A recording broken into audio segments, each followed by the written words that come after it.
There we go, right? Yep. Yeah, Bang. yeah, yeah, Nailed it. yeah. Only been doing the show for 40 episodes and still figuring it out, but that's okay because you know what? Perfection, it's a destiny or it's a journey. It's not a destination. It's I don't know, something about that.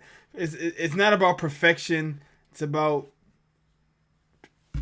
getting better. I don't know. Some and put some kind of cliche about life here. And there you have it. Boom, bang. It's the start of the What's Packin' Sports Show, episode 40. I'm your host, Godchild. The first brought to you by the Say It Again Network. We are streaming live on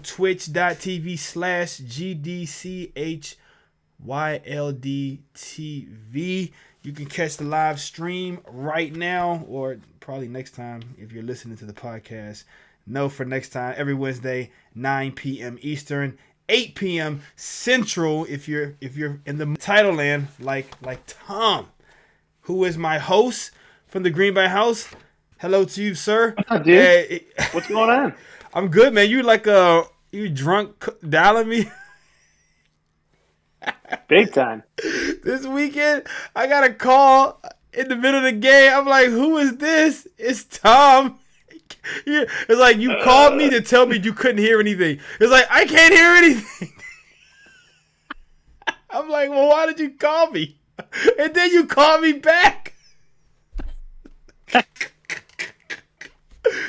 I'm gonna call you again. Yeah. This weekend. Okay, got to make it a trend. Halftime, Tom call.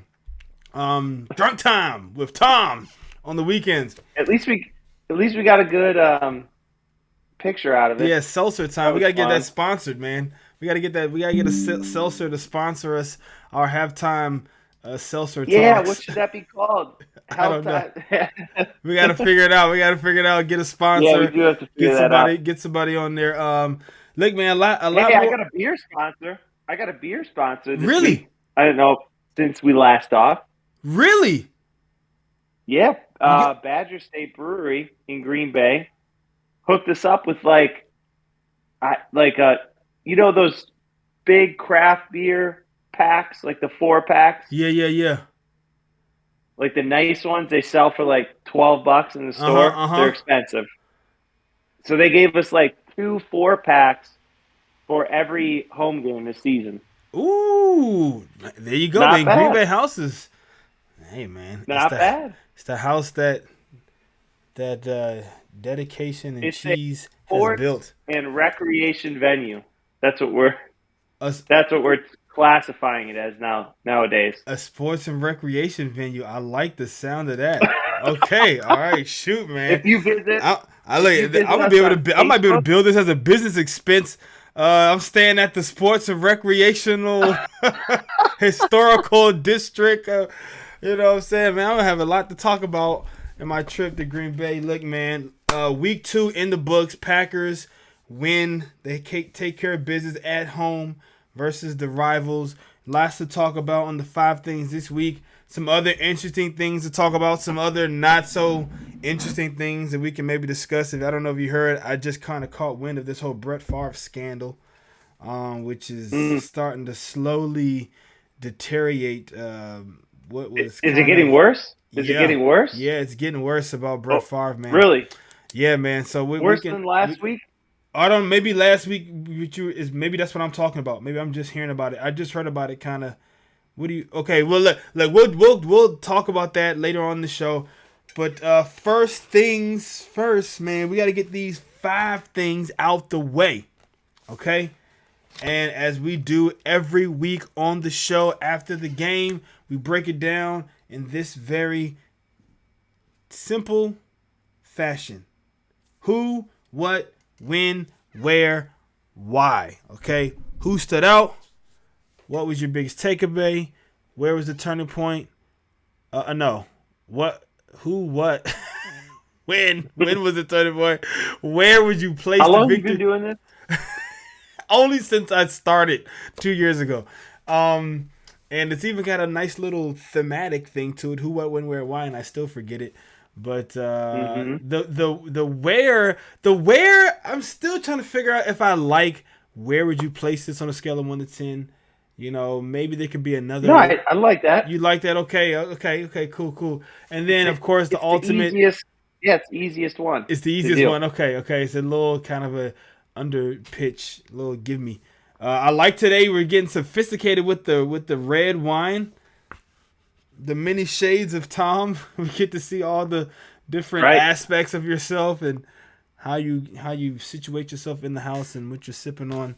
I look forward to it every week. It's like my up keeping up with the Kardashians, but much less toxic and a lot more wholesome. Uh, So we got the 5 things, man, and as custom, we're gonna start this thing off with who stood out to you on offense and defense this week as the Packers take down the Chicago Bears, 27-10, the final score.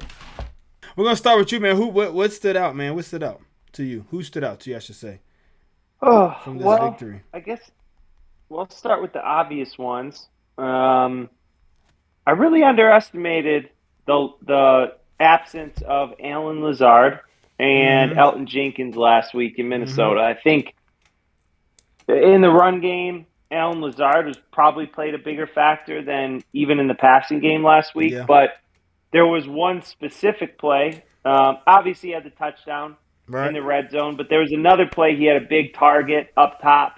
I think on the first drive that was incomplete. But what struck me was just that was lacking from the Minnesota game. I thought we talked about it that they were inside the 10 on that one drive and no shots into the end zone. And I thought having a guy like Lazard this week where Rodgers was comfortable taking that shot in the end zone clearly gave them a little bit of versatility that they didn't have last week in Minnesota.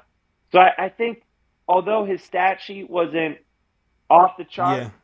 It I didn't think pop out Alan Lazard. Yeah, I think Alan Lazard as a comfortability factor, as a red zone target, as a as a unbelievable run blocker blocker. that Yeah, can go probably the down. best in the Yeah, NFL. yeah, I mean, man. I I mean, think he is statistically like Pro Football Focus or something. I think he is the highest graded receiving.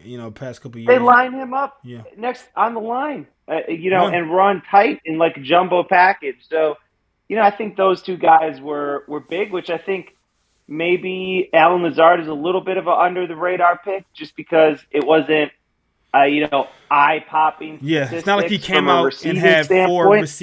receiving touchdowns like Stephon Diggs or some shit. But it's like all the little things, like Him say, being on the field yeah, makes everything go better. It you makes the see, run game yeah, better. Yep, it opens it up for Sammy mm-hmm, Watkins. It opens it up for Randall Cobb. Everybody yeah, gets more opportunities for sure. I mean, Aaron Jones obviously unbelievable game. He was almost unstoppable every time he got the ball. yeah, He stood out on defense. Preston Smith, very very smart football player. mm-hmm, Very very good contain. yeah. Never let Justin Fields get loose Though in he had a couple of situations plays where where he like was the last line of defense, and it was like, thank you, yeah. like you doing your damn job, yes. Yep. And he So yeah, that was good. Yeah, so that was good. And then I think on special teams, probably, even though he had a little bit of a oopsie drop, I think Amari Rodgers returned the ball with a little bit more decisiveness and a little bit more um, aggressiveness upfield. And mm-hmm. actually, I think had like a 15-yard return at one point in the game. Yeah, he did So, have a return that was pretty. That was a nice little kind of. It stood out, especially which is. I mean, I guess is good, but it's also like it's it's kind of bad when a 15-yard return is like woo.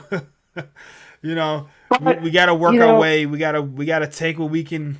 Be beggars can't it's be better. choosers, but we Yeah, want more. We need more. special teams was okay. I Yeah, mean, it was not. I think anything that's not glaring in the yeah, game, I think, is a big improvement. If we're not talking about it, I think that's a great improvement. We don't facts. need these guys, returning kicks for touchdowns or bombing 55-yard field goals. I think it's just like what you're looking for is when they have opportunities, put three on the board that you get it done.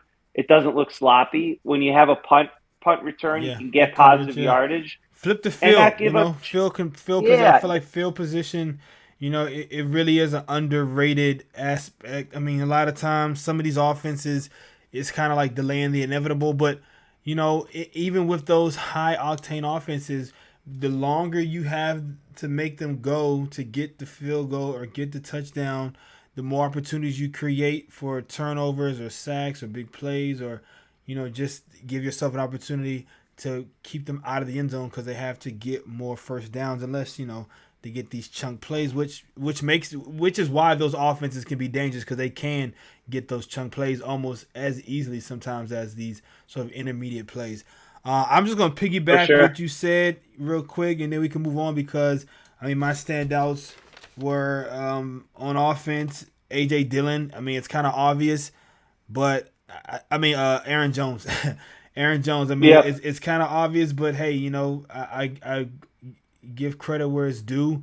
He had a really special game. He averaging like 10 yards a carry, almost 10 yards a carry. I mean, that's like Texas high school kind of stuff. Best player in the state, kind of like just beating up on everybody else. 10 yards a carry. I mean, that's insane. Two touchdown Yep. game. I mean, he was explosive. I like the Unbelievable. fact.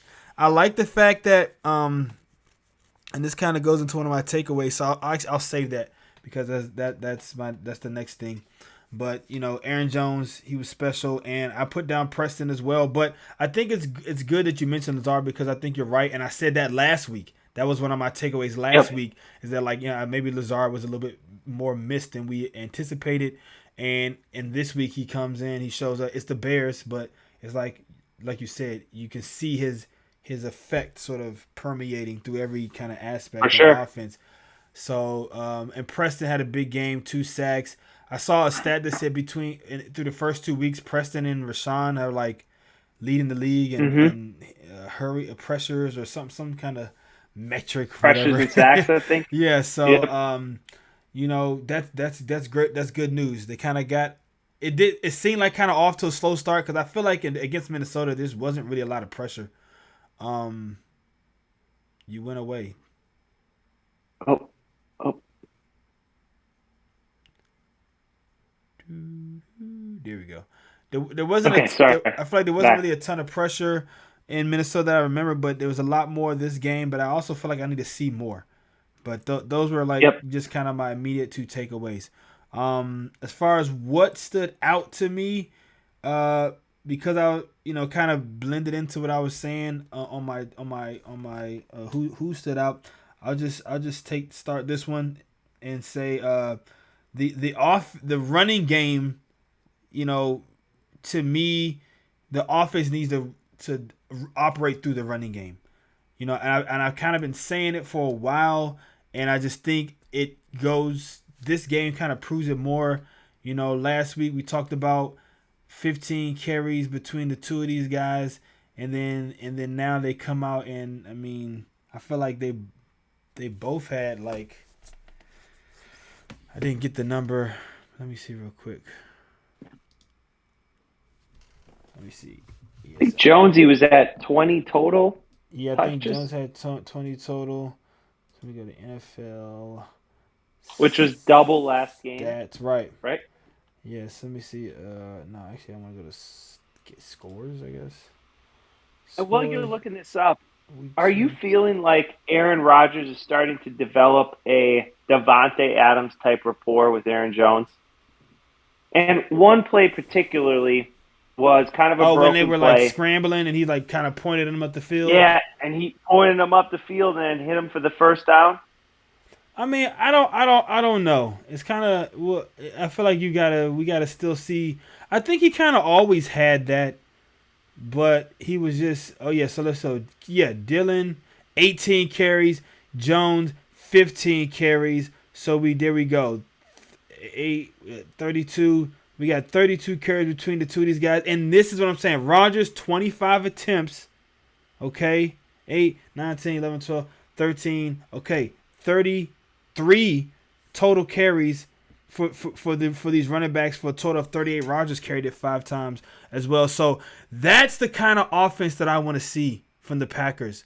I think it's a formula for success They left some more points out there. I mean, they had they had a turnover, they had a missed kind of communication, and I think it's still like an adjustment period, so to speak. But this is what I want to see.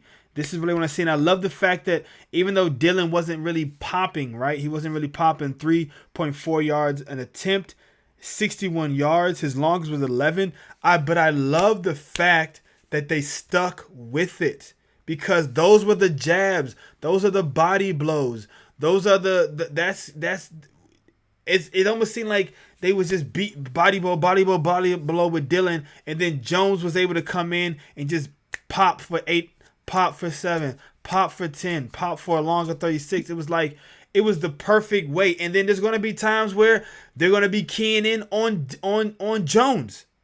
Right? Jones has had this big game. I guarantee you it's gonna be interesting to see how they play it this week in Tampa. Because that's the big bully. But and they're kind of their kryptonite the last couple of years. But it's like there's gonna be times when they're like, we're not gonna let Jones get going, and they're gonna be more openings kind of for Dylan in those inside runs to rip off kind of big plays and to keep sustaining. But you just got to figure out who's hot and what they're giving you, right? And run with that. And if you continue to do that with the offense, you'll see Rodgers continue to be efficient. 9.4 average per play.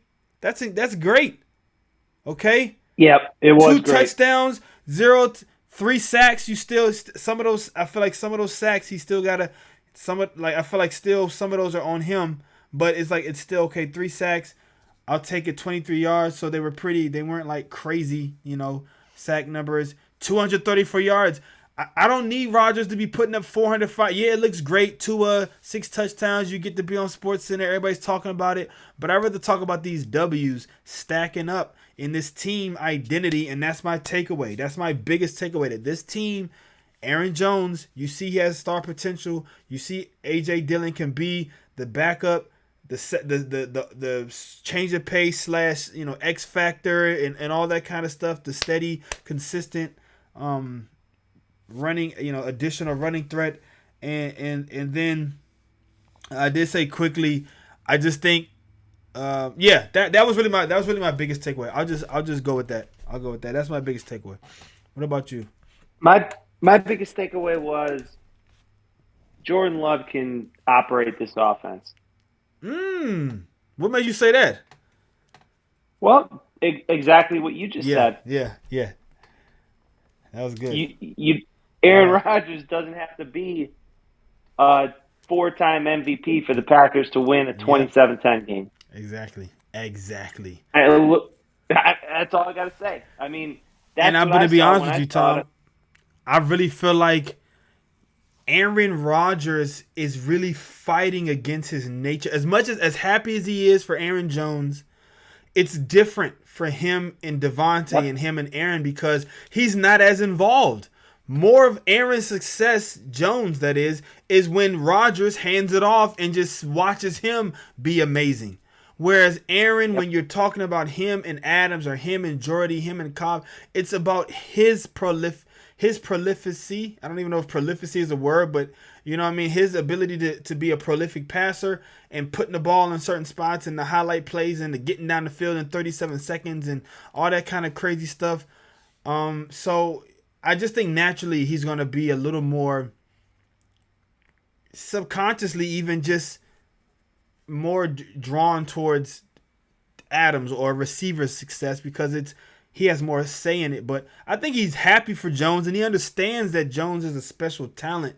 But it really marginalizes Aaron. And I think that fucks with him. I just think it does. I think it fucks with him. You know what I'm saying? And it's like, damn, I had 234 yards. I mean, I just feel like I could have got more.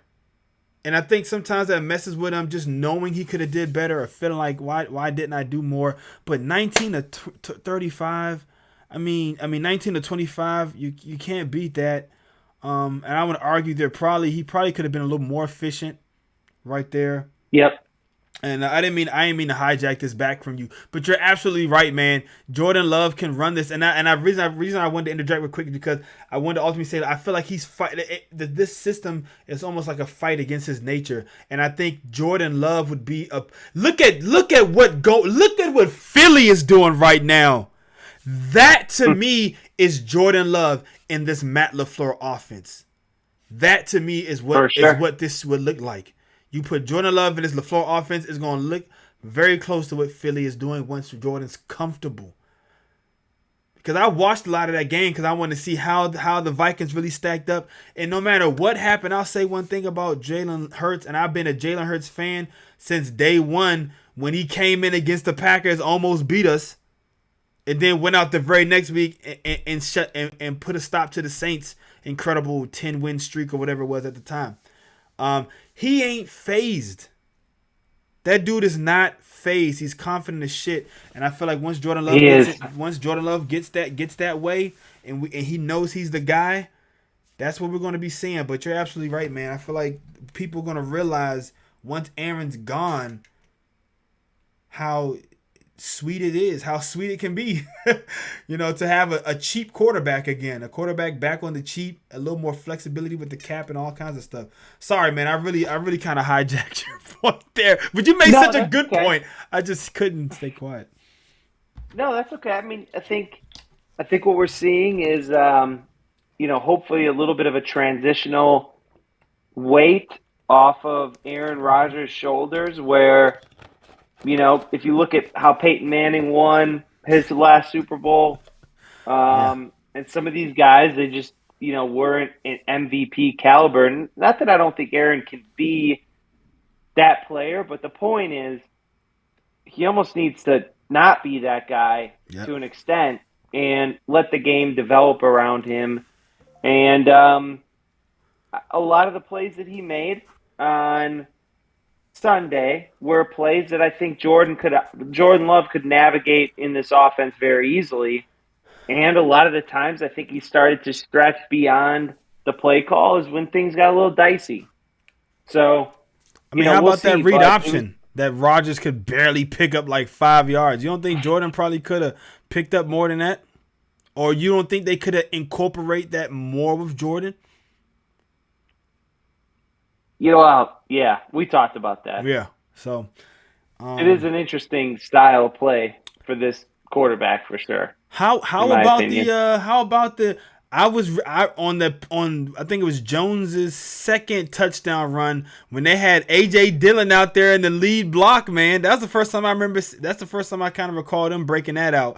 And I thought of you, and I also thought to myself, excuse me, I was like, man, I love that formation because I can really see using that kind of throughout the season, and then having in the playoffs switching up a tendency. Sometimes you got to switch your tendencies. You got to know what they know, and then counteract that. Well, I know that they know that I'm going to do this, so let me do something else. And man, I can imagine that be looking so good, kind of running the play action or giving it to Dylan Oh on a yeah, dive or faking it to both of those guys and popping one of them out. So um, I like the creativity, man. I like the creativity a lot. So, when would you say was kind of like the turning point in this game, or like a momentum shifting moment, or something like that, where you feel like it either one way or the other, kind of the game was in balance? I have to say the final Bears drive of Yeah. the game Yep. Me with too. I mean, that game was an inch away from being a 7 point game Yep. Yep. with 6 or 7 minutes left on the clock, and they ended up winning by 17. But they really could have been. It could have been very, very close there for a minute. I mean, Yep. it could have been a 7 point game, and that would have looked very different. I kind of remember thinking at the time. I remember thinking through the whole second half, this could be a 35 to 40 point situation, blowout game. Yep. And Yep. Yep. they just got very, very reckless in the second half with the sloppy snap, the fumble by Dylan, which it's tough to tell if Rodgers even ran the right play because he was Yeah. crossing A.J. Dillon's body on the handoff, which one of those guys clearly wasn't in the right spot, whoever it was. And I don't know if we really know, but neither here nor there. But you fumble there, and then you fumble, another They were snap, and it's driving just too. like, yeah, it's just like and I get it. I mean, you're up big, and you're going in the second But how do half, you and kudos stop to the from that? defense. How do you stop from Yeah, because that seems to be kind of a theme with these LaFleur teams. Either there's late starters or they can't play a full game. It's like what is that? What are they missing? What's that component? What is LaFleur not getting across? There's got to be something because that's kind of a common thread for these to guys. me, it just seemed like execution errors, not really on the floor, but I don't know. One was like a jet sweep that bounced off Christian Watson or something like Oh that. It's yeah, like, yeah. That was a play. That is kind of one of yeah. He was coming across. It was just supposed to be the motion. I don't think he was supposed to get it, but I think the timing was off, and so it was either supposed to be snapped.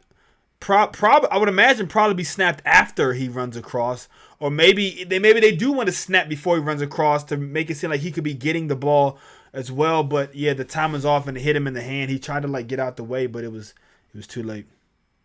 yeah, it wasn't great, Yeah, but yeah, I mean, there's just a little bit of slop there for sure, a little and slop, a little slop they're for gonna have sure. they're gonna have to clean that up. But I mean, first off, I don't see how you could even argue that Justin Fields didn't score. Yeah, I mean, there was no conclusive visual evidence at all that ball was anywhere near the line. I mean, you couldn't even see it in there. Well, But that's what I'm saying. Well, hold on. Okay. So I'm glad you said that did you think? because I'm glad you said it because I've singled out the same play and the same drive, and I believe watching it live, I thought that it was there was a case to be made. I thought there was a case to be made that he Really did score. interesting. I thought that is Interesting. because at first I did not, but when they slowed it down and they showed it, I do think that some of the replay is really kind of like piecing it together. I feel like we've seen them do that before. That's not a foreign concept.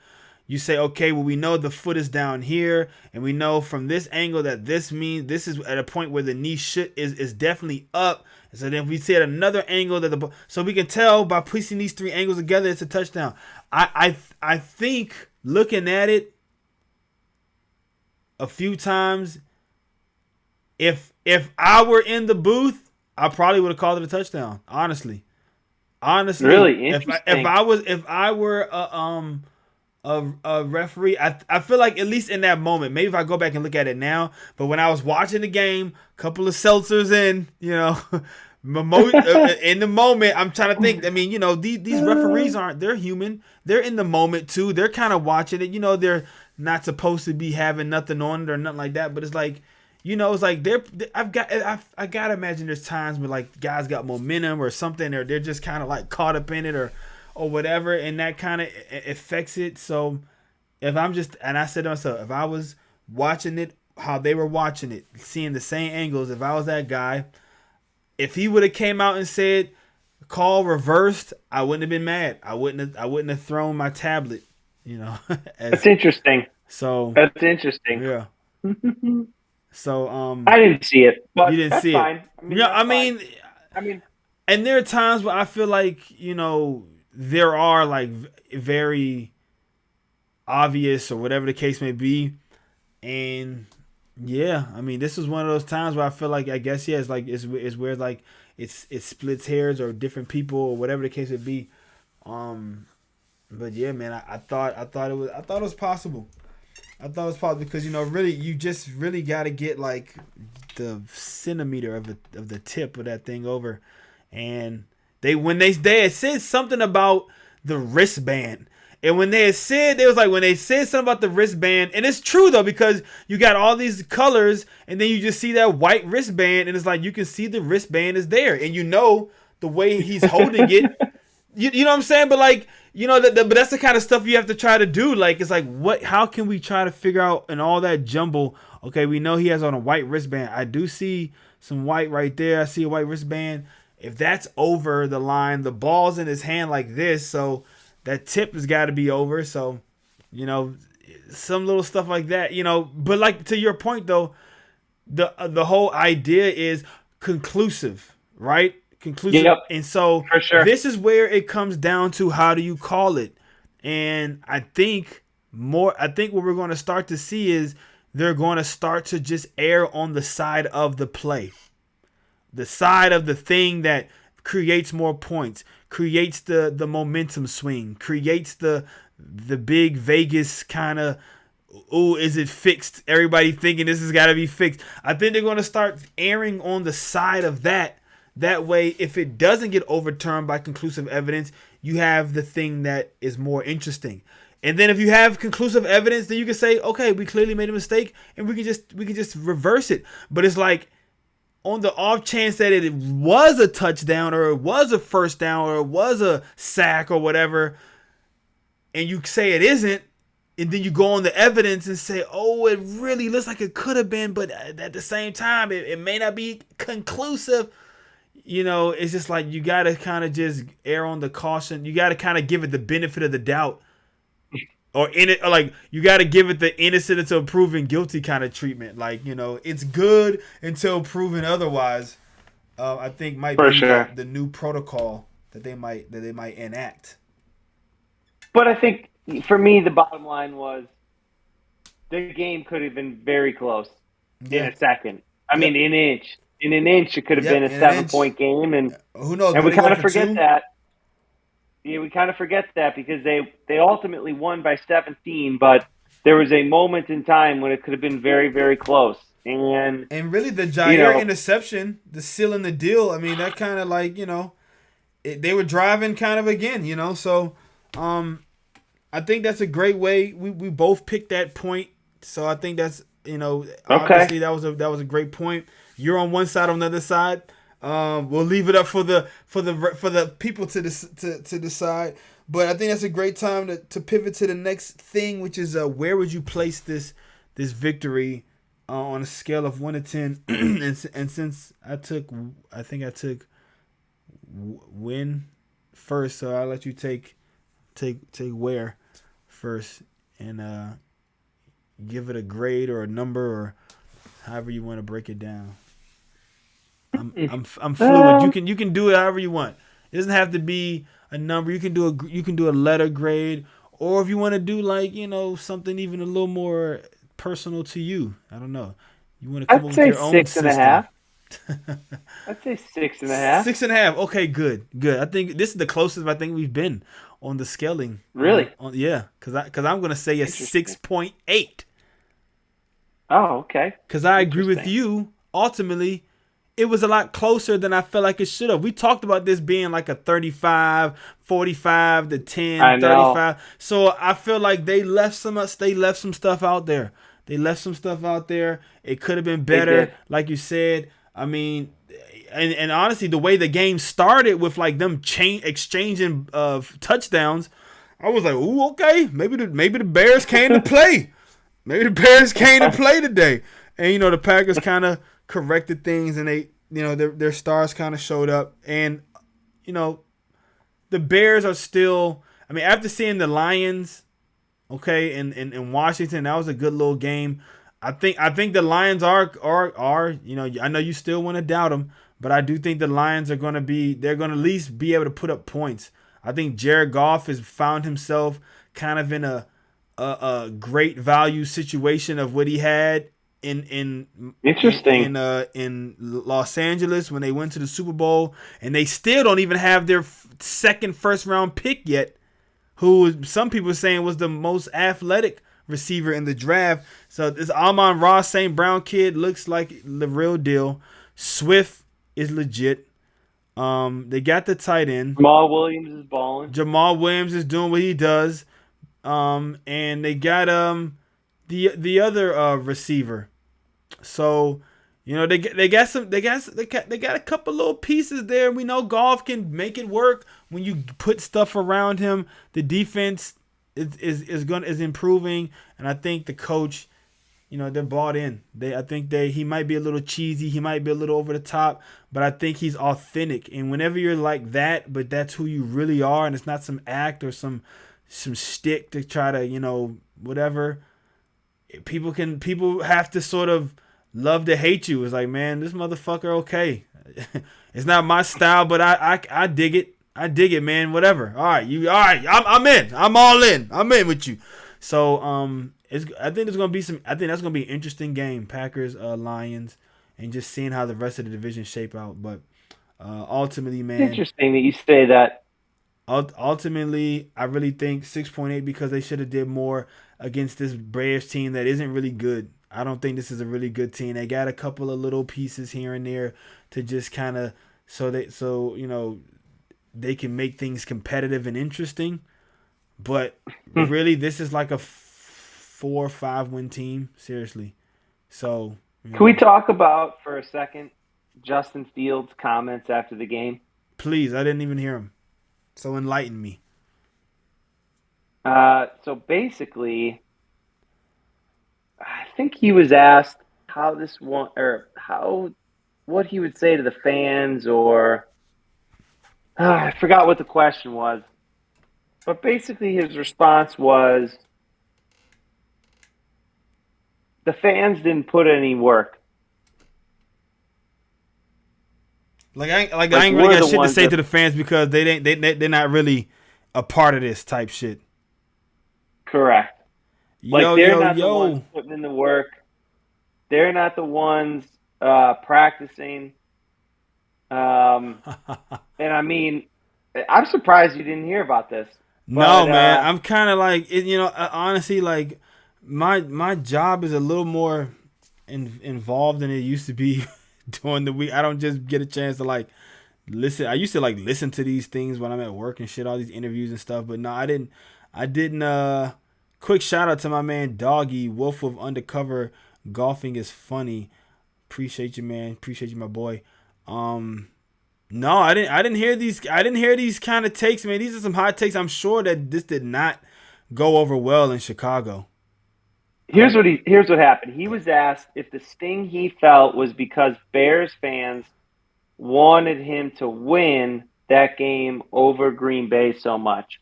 So the reporter must have said, hey, he must have been like, I'm stinged up. I feel the sting. And the reporter must have been like, was it just because the fans wanted you guys to win that game so bad after Aaron Rodgers probably embarrassed the whole city in front of national television? Yeah. And his response was, I mean, it hurts more in the locker room than the Bears fans because at the end of the day, they're not putting in any work. In the context of that, I get what he's saying, and I think I get what he's saying. I feel like you can't. I still don't think it's like a smart thing to say. I don't think you ever want to try to alienate yourself from your fan base, especially when you're like when you're in a losing, like you've been losing for so long. You know what I'm saying? And you're not like you're Mahomes. I mean, even in that moment, you have to endear yourself to the fan base, even if it's not true. Yeah, you got to say, yeah. But this is why for the city of Chicago.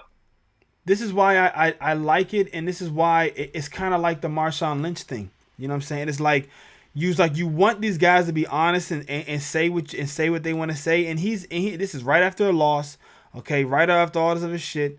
And now you're asking him, does it hurt more? And he's just like in his raw emotion. He's like, man, fuck no. Are you kidding me? Like I'm the motherfucker that's going out here getting my ass kicked. I'm the motherfucker that just got out here, got sacked, and you know what I'm saying, I'm going to get shitted on in the press, and I'm busting my ass throughout the week, running miles and shit and all this stuff, lifting weights, trying to get my shit together so I can come out here and try to perform. You think it hurts more because you motherfuckers wanted me to win? No, bitch. I hurt more. Trust me. Trust me when I tell y'all, nobody hurts more than the motherfuckers in this locker room who I know you might think, oh, we got millions of dollars. We're going to go out to the club later on the night. But yeah, when you go to work and you have a shitty day at work, don't you want to go to the fucking happy hour after work and get drunk and forget about how shitty your day was at work? Now imagine the whole fucking world is watching you have a shitty day at work. I deserve the right to get drunk and fucked up after work and enjoy. At least I got my ass kicked. Everyone's gonna talk shit about me, but at least I can say, you know what? At least I can kind of enjoy being a celebrity. I didn't enjoy the 3 hours of me getting my ass kicked on national television and people talking shit about me, but I can go to the club, buy some bottles, talk to some sexy girls, and go home and get laid. I gotta wake up tomorrow to some shit, and the coach is gonna shit on me, and I gotta go to film room and all that. But it's like, nah, man, fuck out of here if y'all really think that you sitting at home on your little couch, your little comfortable couch, you don't gotta get no ice bath, motherfucker. Okay, you don't gotta go to the massage therapist the next day and get a bunch because Kenny Clark, Preston Smith been going upside your head for 3 hours. It's like, get the fuck out of here. I respect his honesty in that situation. It's like, y'all fucking fans got it twisted. Y'all really think y'all living this? Y'all because y'all watch it. This y'all need to understand. Y'all not us, man. Y'all not really the part of the team. Y'all are fans. And y'all watch this shit. I'm out here living it, man. I'm out here can tear my knee at any moment. I'm out here can just be concussed at any moment. Like, come on. Get real. Oh, that's funny. Because it's true. It's funny because it's true. And honestly, I never thought about it that way. I used to be the person like, man, how the fuck do you guys go out and party? And honestly, to this moment where I said it like that, now I get it. Now I get it. When I have a shitty day at work, the first thing I want to do is go drink at happy hour. So I get it now, man. You lose the Super Bowl, yes. Go drink. Please. Dude, because you need it, buddy. You need it, dog. Like, get drunk, man. Get yeah, lit, that's man. funny. Hey, man, real quick shout out to Doggy Wolf. Well, I'm sorry. Golfing is funny. Says, how's it going, man? It's going great. Living the dream, buddy. What's up? What's his name? Golf? Well, it's golfing is funny, but he's got a long history of changing his names and all this kind of stuff. Anyways. One of those guys. Yeah. Well, he's a good kid, but he's also just kind of crazy and yeah. I think anyways, I'll just keep on moving. Okay, so we both 6.8, 6.5. We understand that they need to do better, and that was, like I said, that was probably the closest we've been on the grading scale. As far as like I'm glad we agree. To wrap up finally though, but I do think that when you're an athlete in that situation, while I understand and I appreciate his honesty, even being honest, he could have been a little more poignant or like for sure articulate and even kind of got that point across. Like, look, I know you guys think you hurting, but trust me, when you're out there putting in the work like I'm putting it in, you guys want to hurt as much as I'm hurting, come out to practice with me next week and do all my, you know what I'm saying? Like, really you could have kind of made that point and still ingratiated yourself and been like, the people are like, damn, he's right. He is busting his ass and he is yada, yada, yada. So I think, and hopefully he'll learn from that, man, because I want him to succeed. I say it all the time. I want the NFC North to be a tough division. I don't want it to be a fucking cakewalk division that the Packers can just, write in 10 wins every year. Bears look like shit, though, don't they? No, the Bears, they look like shit. And ultimately, that leads to the last thing. Why did the Packers win? And I'll say it. Ultimately, because the Bears still fucking suck. Ultimately, they really do suck. They suck, man. They're not good. I think Fields is a talent, but they've got to develop him. They don't have many weapons around him. The defense is depleted, and I think the coaching staff is kind of dumb. Or just, I don't know, they're just not good at their jobs. I don't know what you want to call it, but definitely a talent depletion there. But even before the talent was depleted, they had all the other issues there. So ultimately that's why they suck. The defense got it going a little bit with some pressure on Fields, which was a good thing. Last year they had a murderer's row of running quarterbacks, and they did a pretty good job. But they're gonna have to kind of do it again, and it's good to see, especially when you got like Philly, right? They got to play Philly, okay? So yep. And Philly looks like the best team in the NFC for sure. So, it was encouraging to see that Quay. I think there was one play. I think that was Was that the play? No, there was I think there was a play where actually Justin he did score right on a run. I think he got the ball just to the pylon, and I remember watching Quay like run him down. I was like, "Come on, Quay! This is why they drafted you."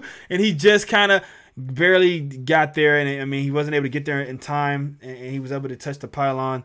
But it's like I mean, they got New York in a couple weeks. Okay, Daniel Jones. Don't sleep on Daniel Jones. I'm not a big Daniel Jones fan, but that tall, lanky motherfucker can move. Okay, so they got some sneaky, competition coming up, and guys who can kind of move. So it was good to see them play well against him, and not let him get going with his legs too much.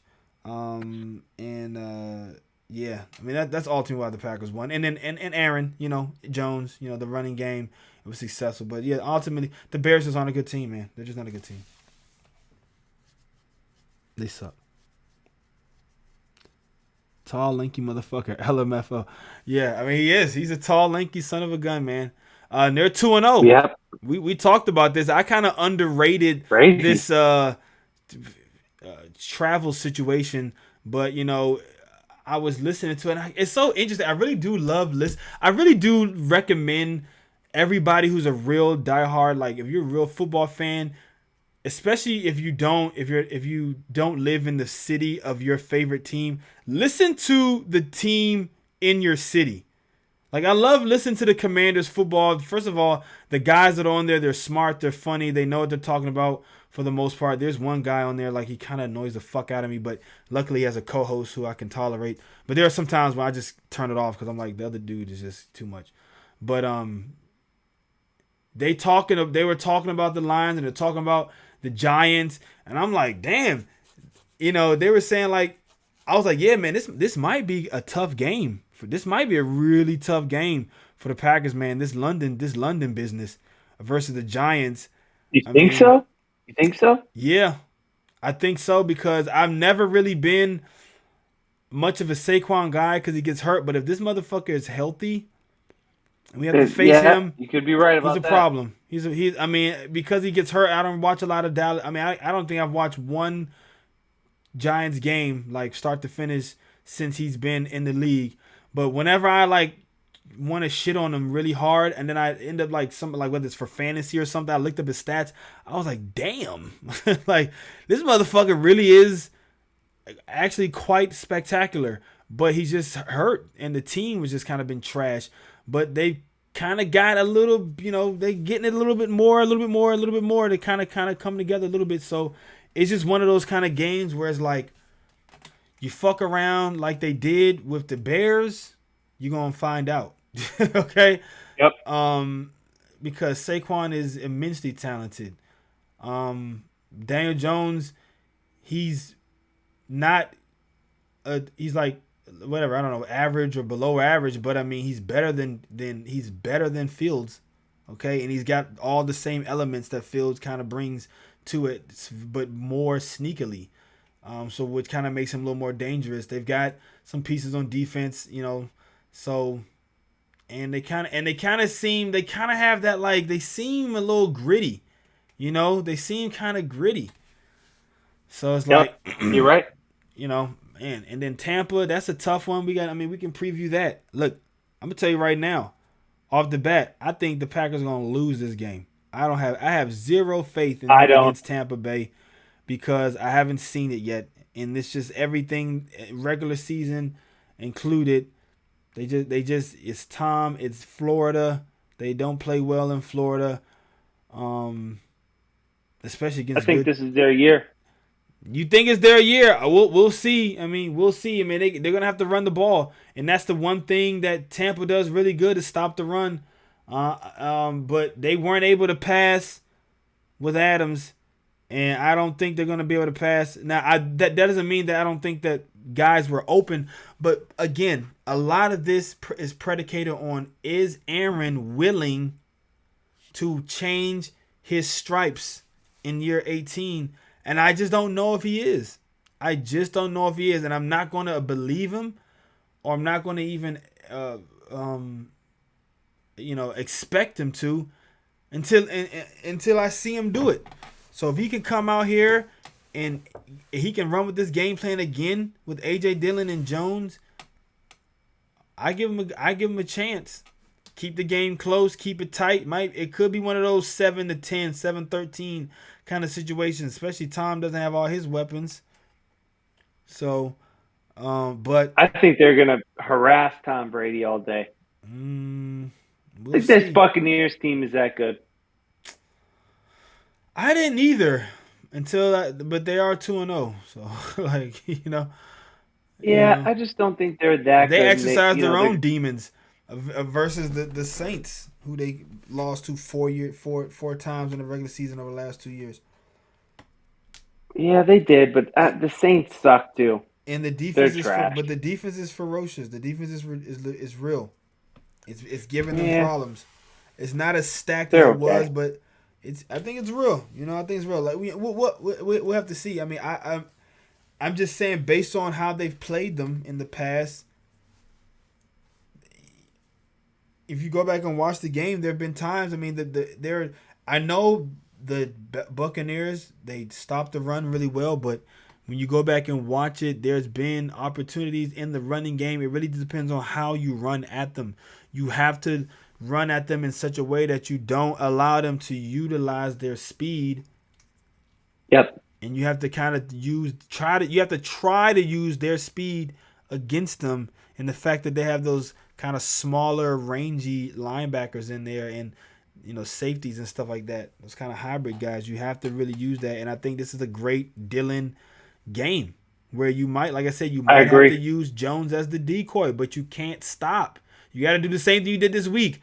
You didn't stop giving it to Dillon, even though he wasn't really having a lot of success. But every time you gave it to Dillon, it seems like it just opened up something for Jones. Might be the way this week. You're going to have to do a lot of short passes, a lot of anticipation throws.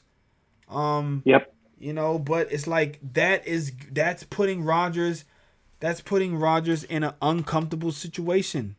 That's forcing him to trust these young guys to be where they're going to be, and tight coverage and blitzes and check with me's and all this kind of shit. So I got to see it. I have to see it first. They go out here, they beat Tampa. It's a big statement win for me on the road. It's a big statement win. You can say what you want to say. I think this is the year. You think it's the year what? That they beat Tampa, or the year that they, we talked about this. Get over the hump. Looks like it's crazy. Exactly right. So, but it's like, what is? I mean, a long way to go. Yeah. Okay. I'm not gonna poo-poo it before it happens. I'm gonna say, well, what the fuck is worth beating Tampa if you don't get to the Super Bowl? But you're right. Let's let it. It's got to matriculate. Bills might be the greatest team in the history of the NFL right now. Who? The Buffalo Bills. The Buffalo Bills. We gotta see. Could you imagine? But to me, could you imagine if they lost? The Bills are a little bit kind of. They're a little bit like the Packers to me, in a sense. It was like they look all great and shiny, and they got the best defense, and da. But what did they do in the playoffs? They dominated. They didn't make it to the Super Bowl. What you mean? Yeah, but like on some magical bullshit by Patrick Mahomes. Okay, but that's the point. That's the point. What good is all of this? Oh, dominance and the best defense and the best offense if when I need it, you show up short. Like, I mean, they didn't even make it to the AFC Championship game. They got bounced the game before that. So it's like we gotta pump our brakes with, like, come on now, like, what do we that's what I'm saying. Like, people, like, we get so enamored with these points, man. These points are so shiny and so bright. It's like, no, you see behind all those points, there's something called a win and loss column. The Eagles look good too. Yeah. They might be the real deal. Nah, man, I think, and I don't know how sustainable it is, but a lot of times that's nowadays in the NFL, you gotta hit the hot streak, and things gotta just kind of culminate, And it just seemed like last year they kind of set the groundwork with this running game. This year they go out, they get AJ Brown, they get the Heisman Trophy winning Devontae Smith, Jalen Hurts switching his jersey from 2 to 1. You know what I'm saying? He's assuming his mantle as the man. Is like, yeah, this shit might all just be aligning at the right time for Jalen Hurts in these Eagles, man. But I still think Packers have a really good shot. I still think they have a good shot. I mean, even they're not playing their best football right now, but who cares? Even the Eagles, like, they're playing great now, but let's see fucking Jalen Hurts, do it in December and January.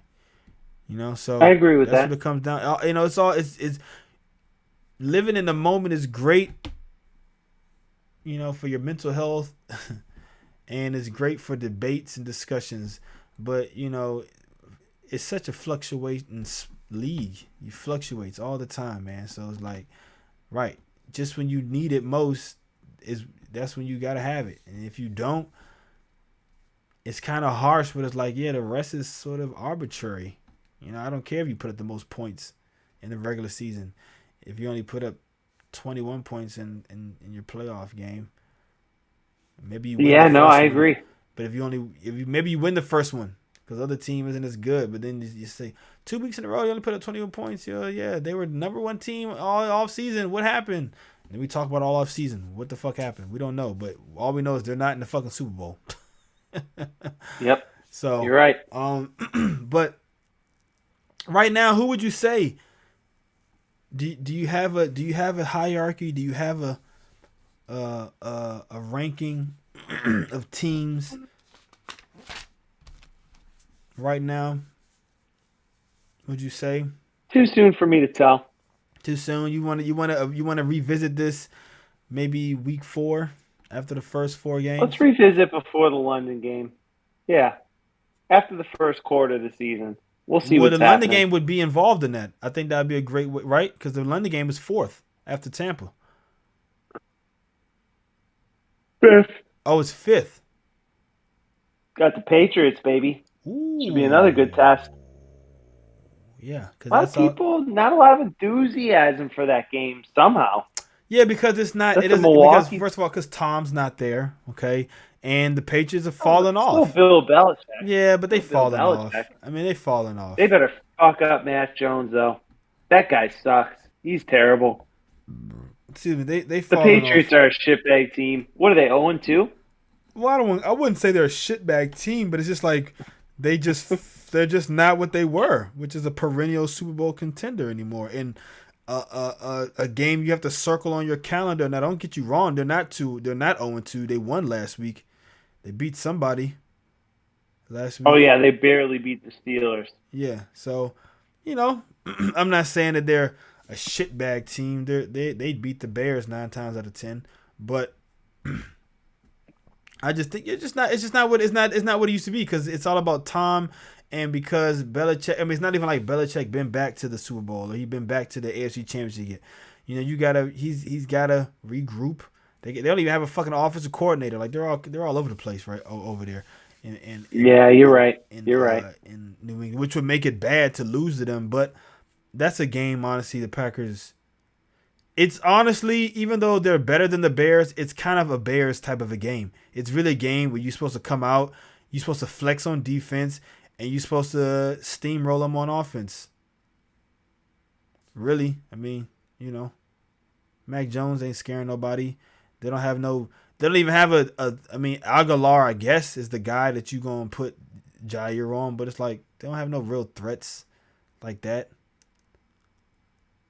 It really is the ghost of, Belichick past that's carrying all of their threat level right now. You're just like, damn, they do got Belichick. And any given day, he could scheme some shit up to take away what you do best. But if you're a good team, you do a couple things good. So it's like, you're right. We're just better than you too. It's just quarterback, we're better than you. Running back, we're better than you. Receiver, we're better than you. Lineman, we're better than you. Defense, we're better than you. Only thing you got on us is, coach. No, you're right. So, I'm probably more worried about this Giants game. I'm probably more worried about this Giants game, but we can come back. I think that'd be a Let's good. see what happens. Let's just see what happens We got next to couple of weeks. we got to come back. We'll come back to it after every quarter. I think it makes sense. Every quarter, every 4 games, we can just I reevaluate agree. our as I call them, our pedestals of power. When I first started this day, I was like the pedestals of power. I just made a little graphics, put these little pedestals, and I put the teams from 1 to 10. It took so long to do, I just stopped doing it. But it's like, yeah, we'll do that, man. But yeah, early returns. I'm really feeling Philadelphia. I'm really feeling Philadelphia right now. And I still All think right, we'll I still see. think Minnesota's going to be a good team, even they lost to Philly, and Cousins going to Cousins. He did some Cousins things, as my man Shannon like to say. Oh, first Cousins, second Cousins, whatever the fuck he called him. Second Cousins, man. Yeah, he threw some picks and some things like that. But um, Mm. this real quick, man. Yeah, I don't know if you got a chance to. It seems like you didn't really hear much about this Brett Favre thing, but what was you talking about when you said last week there was something that came up about Brett Favre? I think it was the same thing, right? Yeah, This he got welfare scandal. he had some kind of scandal where at his alma mater, basically he helped them No, get his daughter's school. $5 million to go. Yeah, but she went to Southern Miss. He also went there, right? That's his alma mater. She went there. She played. Was it Southern Miss? I thought it was a different school. No, I think he went to Southern Miss. I think he went to Southern Mississippi. Um, and I thought she went to a different school though. But yeah, you're but yeah, probably right. it was the volleyball team. Yeah, I think it was his daughter was going there playing for the volleyball team. So he got like $5 million for the volleyball team with the help of some sort of public official, like a governor or some kind of high ranking official person or something like that. Maybe not the governor, but someone kind of just a public official. And the horrible thing was they took funds. They allocated funds that were supposed to go towards like helping these underserved, underprivileged communities in order to do this. So that's what kind of, I mean, Yep. this kind of stuff happens all the time. Boosters and such, and backdoor deals and things like that. But when you are taking money that was designated to help people of a certain demographic that need the help, it's like twice as bad. Like you're stealing, but it's like you're stealing from these people.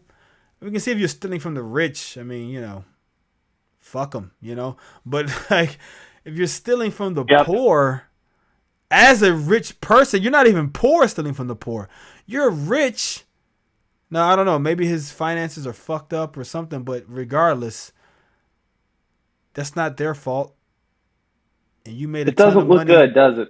You made a ton of money. Well, yeah, Skip and Shannon were saying that he should be like bought in on persecution charges and stuff like that. And Shannon made a great point, man. He said, when minorities, okay, however you want to call it, like definitely like people that are in not so good situations, usually black or brown people. But it can even honestly, depending on where you're at in America, it could be some trailer homes and all kinds of people in these disparity situations. But a lot of times we know the stereotypes and we know the sort of the way things go in this country, how they've gone. But it's like whenever you see these corporations and these companies and these politicians, and we know the profile they tend to fit, demographically or whatever, ethnically or whatever you want to call it. It's like when they continue to steal from like for government funds and tax dollars and all these kind of things, they continue to steal and do this stuff. It's like nothing happens to them. And like Shannon said, yeah, you want to go after people on welfare and say, oh, they're manipulating the welfare system. They stole $2,000 or whatever, 5,000, whatever the PPP loans and scams and whatever it was. Okay, Yep. I get it. We don't want we don't want anyone stealing from tax dollars and misusing it. But it's like you will so quickly move heaven and earth to go and track down all these poor people who are literally just scamming and cheating and stealing. I can acknowledge that, but because they're living below minimum wage, they're living in poverty. Yep. But then when you have these multimillionaires and these public figures and these politicians and these whatever, and they doing the same thing but on a grander scale, and nothing happens to them, there is an inherent corruption, and however you want to slice it, racism, but also like classism. It just gets into a whole bunch of corruption. Basically, you can just put it all under one big corruption umbrella. And it's just like, this is one more thing for Brett Favre. Unfortunately, is like some of the other stuff I was kind of, right or wrong or other, can kind of look past, because I just, the way that I kind of see things. But I have a really good friend of mine who's a Packers fan, and he was kind of out on Brett Favre after everything. Plus, when he kind of came out and said some stuff on the Deshaun Watson situation, or Dak, or somebody was like, hey man, we just need to like play, and kind of almost like equivalent to like the shut up and dribble kind of stuff. But I don't feel like it was as condescending. I feel like it was more so like back in my day. It didn't matter if you were black, white, whatever. Like the authority was the authority. You just kind of shut up. You don't really give your opinion on a bunch of shit. Like no one really cares. You're just like the athlete. Like, and I kind of get it. He's an old guy, old Southern country boy. Like, so, but this has nothing really to do with, because it's not like every person they stole one from was black or something. It's like, I'm sure there was lots of white people or whatever kind of people, just all kinds of people just in poverty, Hispanic people, immigrant people. And it's just like immigrants from other countries, what I'm saying, just coming here trying to start something. Even their little welfare was better than what they was getting in their country working. Yep. So it's like all kinds of people he's stealing from. And it's like, these are the people that love you and have your jersey and want to go to, when you do a little autograph signing, they're going to show up and go to your, it's like, so, you really says this doesn't look good. He tried to make some excuse about he didn't know and shit like that.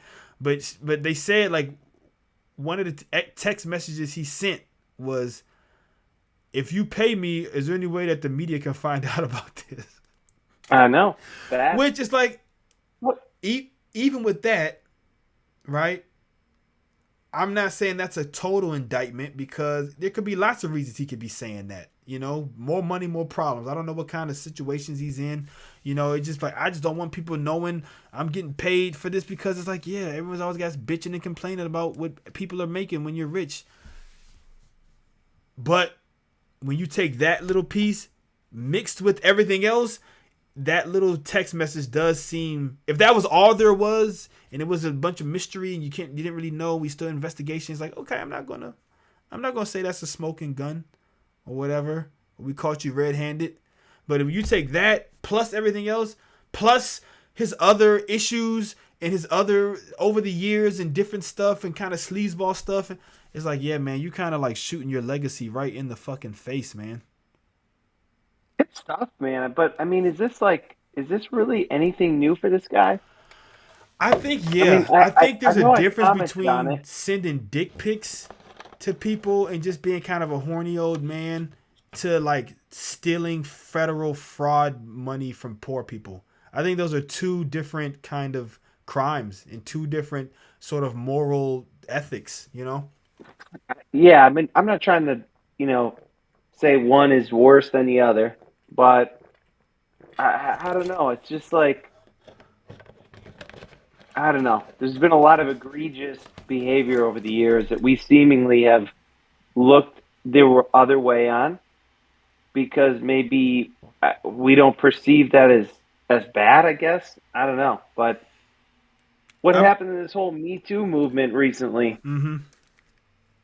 Guys were losing their jobs over, much less egregious offenses than the type of behavior that Favre has done over the years. Yeah, but I Not to mean, mention, to the just to the not I agree with you, but I'm saying like when at the when he came but the Me Too movement wasn't really a thing when he first got in trouble with the Jets. fair. You know what I mean? Like if that would have happened, because that was like 2009 or something, right? Like I feel like I was still I like think in so. school of some sort. Now the Me Too thing was Yep. like way after, like that was like 2013 or 14 or 15, like right, like he was way retired and all that kind of shit. So I think if that had now I think I agree with you. If that stuff had came out with the dick pics or whatever it was and other kind of stuff he was doing while the Me Too movement was going on, I think it would be a totally different narrative around him. But at that time, he was still. I mean, I feel like it would. The worst part about it was like more so like that he was married and he had a wife that had like kind of had cancer, and people was like, "Damn, really?" Like, you know, I don't Well, think. and And but go ahead, go ahead. and just the fact that Jen Sturger looked like a younger version of his wife. But that's I what I'm mean, saying. have That's you what I'm saying. seen I their think side by side picture? I haven't. And honestly, at the time, because he was with the Jets, I remember like I didn't like I knew kind of peripherally of it, but I didn't like go and consume it and really read all the articles and stuff. So I could be missing information that makes it even worse than it was. I But mean, it's frankly insane how similar they look. I mean, but then So also it much makes so, I got to sense though, just think. right? It makes sense. It's like, yeah, you're like a younger version, hotter version of my wife. You know, yeah, it makes sense why he was attracted to her. But I'm just saying in general, I think at that time, I mean, and it's crazy to think like how where we are today as a society with this kind of stuff and where we were back then with this kind of stuff. It's not that far chronologically, but it has a lot has happened like in Yeah. society as far as like the tolerance of it and the scale of to which I mean that would have been like I don't even know if that made CNN or some shit like at that time. But if it would have happened now with the whole Me Too movement, it would have been like national, and he would have definitely not been playing. You know what I'm saying? Like I don't think he would have like been playing. He was still playing with the Jets. He only stopped playing because he tore his pectoral muscle or whatever. You know? But I think he would have definitely Yep. been on suspension, and there would have been some other crazy shit. You know, possible retirement, forced to retire. The whole Minnesota thing would have never happened, probably. I mean, that's crazy, Nope. right? Like how in 10 years, like how things have changed. But I think yeah, man, Brett Favre, he's kind of tarnishing his legacy, man. And I also I think mean, we'll too, see. like if this were happening as a player still. You know, I think there was some stuff with Copperfit and there was some other stuff too, like where like he was like they paid him $1 million and he didn't do any of the speeches or whatever. So he's kind of gotten kind of Yep, you're grimy. right. He's kind of gotten a little sleazy and You're kind of right. grimy. And I think because he's retired, he's kind of out of the spotlight, and we just sort of remember him for his career. If he was still playing and this stuff was being floated around, I think it would be a much different narrative around him, and people be kind of really coming at him. But you know, I think like once after a certain point, once you start getting the gray hairs and stuff, you kind of just sort of get grandfathered into like a image of people. You know, like people like just Yep. remember you from the time they remember you, and then that's it. You know, but Yep. I am going to You're be right. kind of more conscious about it though because it's like yeah, you know, I'm one of those kind of people like if you fuck up and you do some horrible shit. I know to some people are like some things just deserve the death penalty and yada yada yada. But I'm like a person like I feel like as hard as it might be to actually trust or believe someone has changed, especially if you've been personally affected by whatever the thing was, people can change. And I think if Yep. you You're do, right. you should be allowed to like have your slate kind of clean, or as close to it as possible.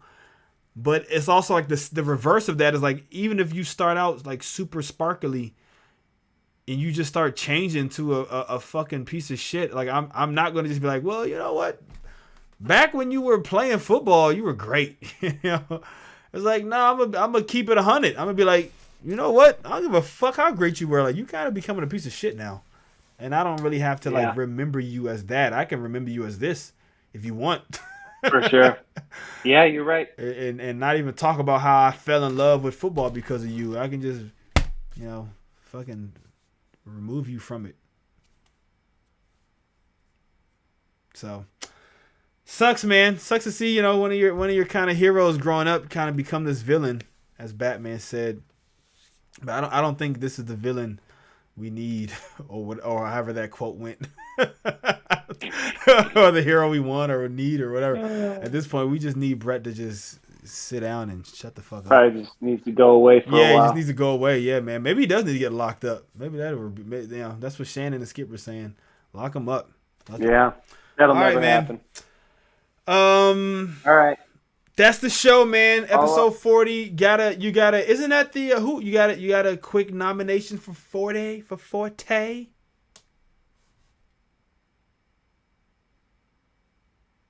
I feel like there's got to be someone. Can't think of anyone. I feel like there's got to be Can't think of anyone. Some kind of fullback or somebody or some shit. 40. I feel like there's a fullback or somebody was rocking the 40. Huh. But yeah. Can't think of any. I know Kuhn was 30. Right? Either can I.